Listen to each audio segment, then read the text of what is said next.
And Tomb Valley is our third map of the day. There's a Terran versus Protoss, and our Terran player to the bottom right, a former GSL champion, is of course the only. The one and only indeed, man. The only champion of NS Hosa for Codes. You see that? He was the champion of GSL November of last year. And he is up against the Protoss player. He's the third player for his team that has to face him. Starting to the top right is our LGIM Protoss, calls himself. LGIM Poster! This guy is hungry for a third win, man. He wants the blood of his victims, but instead he'll just have to settle for the GGs, as there is no actual physical violence involved in the GSTL. What will Jokji do? He's actually taken a refinery, and he may follow suit to what Salvation did, do some sort of siege tank push to follow up possible Banshee aggression. Anything is doable here. And when First gets in his main base, if he can actually get in, oh, he's going to get denied here.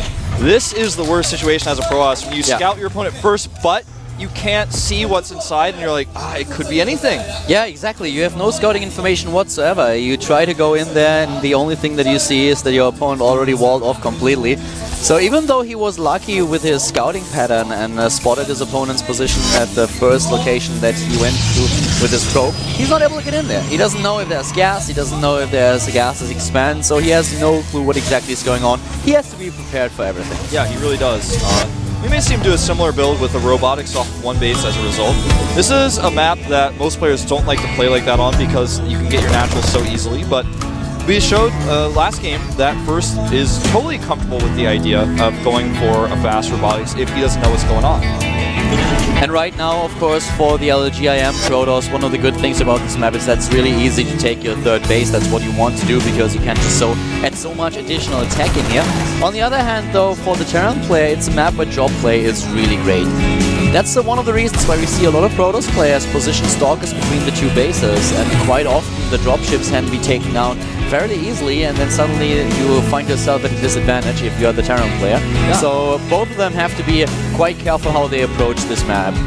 First has to watch out for the drop play, and on the other hand, Jokji, of course, should not be too over-eager here.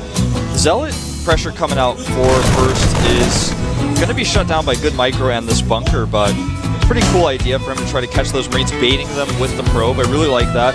And Jokji was denied a scout. The Zealot hit the SCV once and he didn't actually follow through, so he doesn't know what's going on in the Protoss base. The Zealot I like it. Actually get in here. I don't even know what he saw there. Did he see the reactor? No. But what he saw was that there's no expansion, and that's the more important part at this point in time.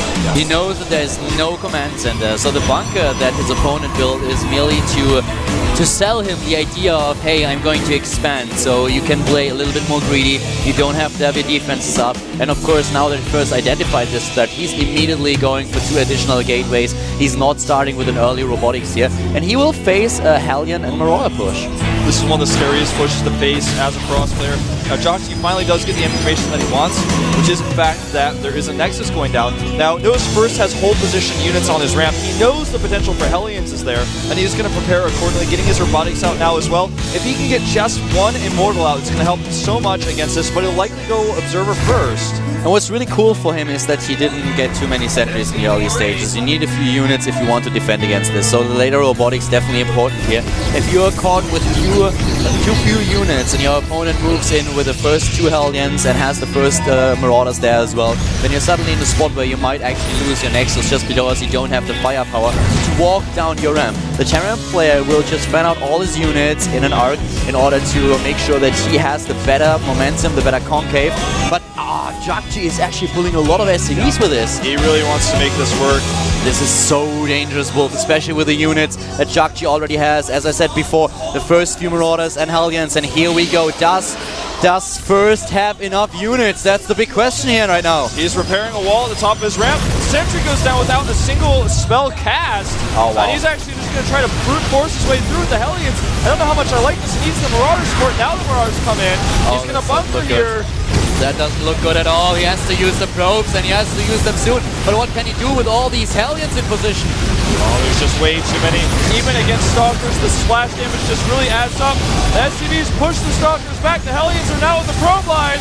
Oh, this is going to be game-ending, I think, for first. There's way too many Hellions. All the probes are dead, and even the Stalkers cannot compete against this many SCVs. Now he pulls the last probes at a natural, but it's way too late. The Hellions do their job, and all of those units are already dead. He lost the Zealot, he loses the last Stalker. GG. Jockey.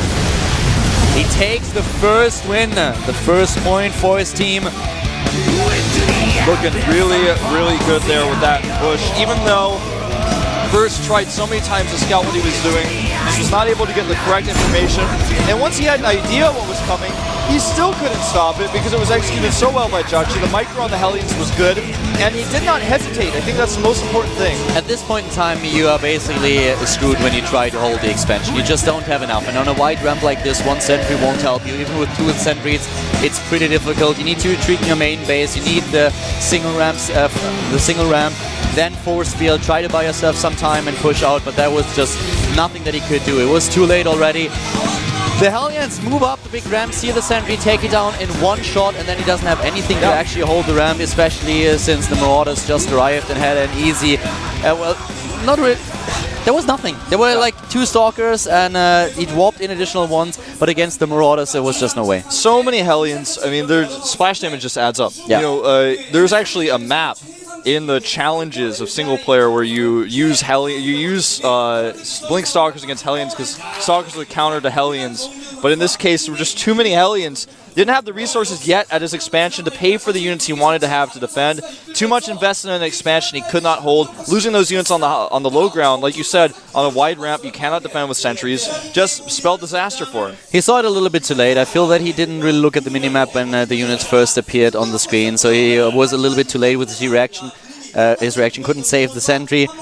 Was a bit sad for him, of course, but a well-executed strategy, a really strong push by Jockey, and he pulled it off. He put the first point onto the scoreboard for his team. Yeah, he really needed to do it now. Of course, still with a 1-point deficit, but who's going to come out next? Oh, yes. MC Man. Now, he actually wants to congratulate first on his performance so far. And he tells him to sit down. He says, I'll take care of it. Oh, it's a trick. MVP's coming out. Wow, I did not expect this. Look at that. And Jockey's like, well, I knew I had to face him eventually. Yeah, this is going to be awesome. You and I actually talked about this before, how cool it would be if Jockey played against MVP Man. Mech against mech, go, go. That's what we will likely see here. Jockey really favoring that style in TBT. We saw in other matches he's played, though, he does kind of struggle a little bit against fast siege tank pushes if he wants to do a Wonder Axe expand. Several players have taken him out with a fast one-base siege tank push with Vikings and or Banshees. So MVP is going to know that. He's studied his opponent well. And since he's chosen here, I feel like IM has chosen MVP specifically not for just a Terran versus Terran, but for Jockey. That's going to be a really, really cool matchup, actually. I mean, I really like what we're seeing here. Jockey with a win against First, basically delivering, making sure that the hopes of his team were not without reason. And now he's up against another Terran player. That's going to be a cool game. This is going to be super cool. Now, we don't know the map just yet, actually. I love that they send out MVP already. They could have also just tried to go for a different player, a little bit of a weaker player, just to give more players of the roster more experience in the booth here at the GSL. But now we have one of the champions. It's actually the 4-time champion of the GSL. And guys, before we head into the next match, we are having a 5-minute break, and then we are back with our Terran versus Terran with MVP against Jockey here at the GSTL Season 3.